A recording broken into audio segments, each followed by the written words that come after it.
Well, greetings, everyone, and thank you for joining me for this week's reflection. I'm going to do something a little bit different for this week's reflection. The name of the reflection is going to be gratitude, just one word, gratitude. And I actually want to share a story, something that happened personally to me this week, and why I'm bringing you this message this week. Um, I had ordered this item from an online retailer this week, and it actually arrived yesterday, which is why I thought about recording today. It wasn't anything particularly spectacular. The item was just something that I needed. So the item was just an everyday item. The transaction was an everyday transaction. But when the package arrived yesterday, I opened the item, and in there was a small little note. And I actually kept this note because it really impacted me deeply. I guess I wasn't expecting it. And the note said, I just want to say thank you. You're helping more than you know during these hard times. Stay safe always. And it was handwritten on a little post-it, and stuck behind it was a little hand sanitizer.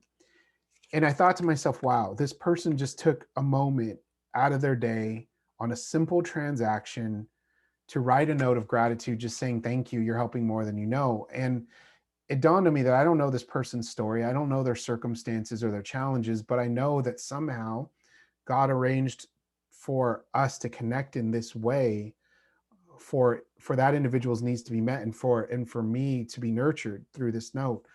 And so the gratitude that this individual shared touched my heart deeply, and it reminded me of three scripture verses that I wanted to send your way. Exodus chapter 17, verse 12. When Moses' hands grew tired, they took a stone and put it under him, and he sat on it.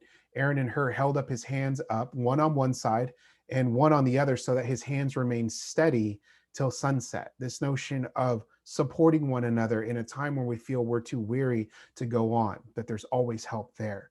And Proverbs chapter 11, verse 25, that whoever brings blessings will be enriched, and one who waters will himself be watered. And there's this notion then of when we take a moment, right, to nurture someone else's spirit, we ourselves are nurtured in that process. And finally, one of my favorites from Corinthians chapter 12, verse 9, for my grace is sufficient for you, for my power is made perfect in weakness. And so I just wanted to take a moment to say thank you to you all for making this semester a great one. And I know this semester has not been easy. I know that we're barely approaching the halfway mark of this semester, but I also know that if it wasn't for your optimism, your resilience, your energy that you bring to class and you bring to your lessons and your assignments, that this semester wouldn't be as enjoyable for me as it would. And so I simply want to acknowledge and say thank you to all of you for that. You've made my job so much more fun this semester, and I truly hope that you find our time together worthwhile. And so I just want to encourage each of you to maybe take a moment this week to tell someone how much you appreciate them. And to also know that in our weakest moments, God's grace will carry us forward, right? And when we make room for Christ in our hearts, we in turn spread Christ's love into others' hearts.